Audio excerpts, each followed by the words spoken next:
मैं तो केदारनाथ धाम आ गया और अभी पहुंचा हूं।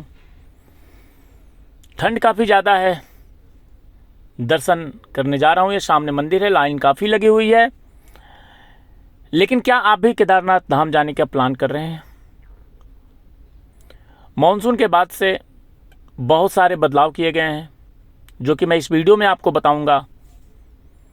लेकिन सबसे पहले इस सुंदर दृश्य को देखिए कि पहाड़ियों के बीच, और ये पहाड़ियों के ऊपर जो आपको वाइट वाइट दिख रहा है ये बर्फ़ है, और ये बर्फ़ अब धीरे धीरे बढ़ने लगेगी। और इन पहाड़ियों के खूबसूरत हिमालय के पहाड़ियों के बीच केदारनाथ धाम, बाबा भोलेनाथ का मंदिर, और यहाँ जाना हर कोई चाहता है एक बार। मेरा ये सफ़र मई महीने में 20 तारीख को हुआ। उस वक्त बहुत ज़्यादा गर्मी थी पूरे देश में, लेकिन आपने देखा होगा कि यहाँ पे ठंड बहुत ज़्यादा है। हर कोई जैकेट टोपी पहने हुए है। मैं चारों धाम की यात्रा पे गया था, साथ ही साथ मैं गौमुख भी गया। लेकिन चलिए, मैं ये बताना चाहता हूँ कि अभी मानसून के बाद आप अगर जाना चाहते हैं केदारनाथ धाम के दर्शन के लिए, तो आपको कैसे जाना है, क्या समय में परिवर्तन हुआ है, इन सारी बातों के बारे में विस्तार से बात करता हूँ। केदारनाथ जाने के लिए आपको हरिद्वार या ऋषिकेश आना पड़ेगा। हरिद्वार ऋषिकेश से सारे साधन उपलब्ध हैं। आप अपनी गाड़ी से जा सकते हैं, आप किराए पे गाड़ी ले सकते हैं, आप बस से भी जा सकते हैं। आप हवाई जहाज़ से या सड़क मार्ग से आते हैं तो आपको हरिद्वार या ऋषिकेश आना पड़ेगा। उसके बाद आगे की जो यात्रा है वो सड़क मार्ग से ही होगी। आप ऋषिकेश हरिद्वार से सड़क मार्ग के द्वारा सबसे पहले सोनप्रयाग पहुंचेंगे, और सोनप्रयाग से गौरीकुंड। मई महीने में सिर्फ स्थानीय गाड़ियों में ही जाना होता था, और अभी भी वो व्यवस्था बनाई गई है। आपकी गाड़ी पार्किंग में लग जाएगी सोनप्रयाग में। उसके बाद आपको जाना है वहाँ की गाड़ियों से गौरीकुंड तक। अब गौरीकुंड से लगभग 18 किलोमीटर की ये चढ़ाई है केदारनाथ धाम जाने के लिए, जिसके लिए 3 साधन उपलब्ध हैं। आप खच्चर से जा सकते हैं, गौरीकुंड से खच्चर ले लें और केदारनाथ धाम आप जा सकते हैं। दूसरा साधन ये है कि आप पैदल जा सकते हैं। आपकी अगर इच्छा है कि 18 किलोमीटर का जो रास्ता है इसको पूरा देखना है, वहाँ की पहाड़ियों को देखना है, सुंदर बर्फीले रास्ते को देखना है, हिमालय की चोटियों को देखना है, खाते पीते हुए लोगों से बात करते हुए जाना है, तो आप पैदल की यात्रा करें। मैं पैदल ही गया था और पैदल की यात्रा अत्यंत ही आनंददायक है, क्योंकि जब हम पैदल चलते हैं तो एक एक पॉइंट्स को हम देखते हैं, नोट करते हैं, और वो चीज़ें यादों में बस जाता है। लेकिन वहीं अगर हम हेलीकॉप्टर से सफ़र करते हैं तो फाटा से हेलीकॉप्टर सिर्फ 5 से 7 मिनट में आपको मंदिर परिसर तक पहुंचा देगी। लेकिन वो आनंद नहीं है। हेलीकॉप्टर में तो आप बैठेंगे और उड़ करके पहुंच जाएंगे। असली आनंद पैदल है। अगर आप सक्षम हैं, आपको लगता है कि आप पैदल चल सकते हैं, आपके अंदर वो शक्ति है, आपने प्रैक्टिस कर लिया है पैदल चलने का, तो मेरी सलाह रहेगी कि आप पैदल जाएं। सुबह अपनी यात्रा स्टार्ट करें और शाम तक केदारनाथ मंदिर परिसर तक पहुंच जाएं। केदारनाथ मंदिर परिसर के इर्द गिर्द काफ़ी ज़्यादा धर्मशाला, होटल्स, रुकने की व्यवस्थाएं हैं। और अगर आप चाहते हैं कि परेशानियों से बच जाएं, तो आप ऑनलाइन बुकिंग कर लें।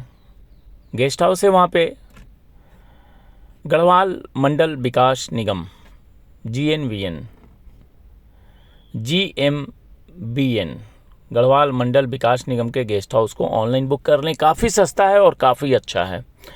नंबर 1, अगर आपको बुकिंग करना है तो आप GNVN को ही प्रायोरिटी दें।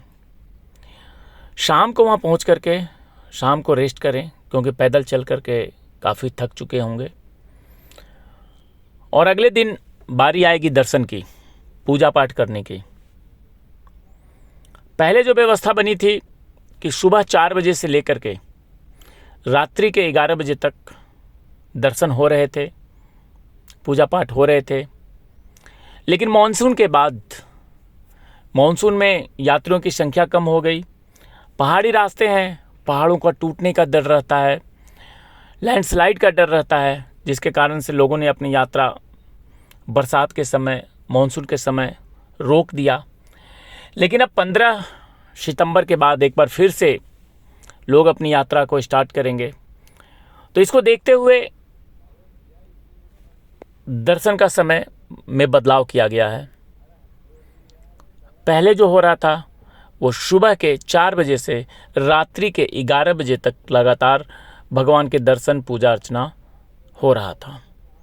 लेकिन अब मानसून के बाद इसके समय को घटा करके सुबह के 4 बजे से, 4 बजे पहले था, अब सुबह के 5 बजे मंदिर के द्वार खुलेंगे। सुबह 5 बजे से रात्रि के 9 बजे तक के दर्शन होंगे, यानी कि कुछ घंटों की कटौती की गई है। मानसून के बाद सिर्फ 1 महीना, लगभग 10 दिन का समय बचेगा। उसके बाद कपाट बंद हो जाएंगे, यानी कि 26 अक्टूबर को कपाट बंद होंगे। तो आप अपनी यात्रा का प्लान 26 अक्टूबर से पहले कर लें। अक्टूबर में बहुत ज़्यादा बर्फ़बारी होती है, हर तरफ यहाँ बहुत ज़्यादा फुट बर्फ़ मिलेगा आपको। तो आप जब भी प्लान करें तो मेरा जो सलाह है 15 सितंबर से लेके 30 सितंबर या 30 अक्टूबर या 5-7 अक्टूबर, फर्स्ट वीक ऑफ अक्टूबर तक ही आप प्लान करें। उसके बाद मौसम ख़राब हो जाता है, ठंड काफ़ी ज़्यादा हो जाती है, जिससे परेशानियों का सामना करना पड़ सकता है।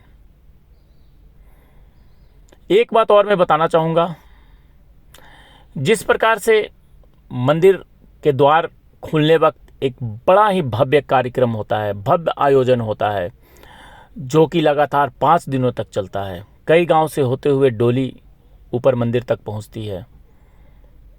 उसी प्रकार से 26 अक्टूबर को जब केदारनाथ धाम के कपाट बंद होंगे, उस समय भी एक बड़ा आयोजन होगा। और अगर आप उस आयोजन को देखना चाहते हैं, वो एक अलग ही दृश्य होता है, बहुत ही ज़्यादा भक्तिमय वातावरण बन जाता है वहाँ पे।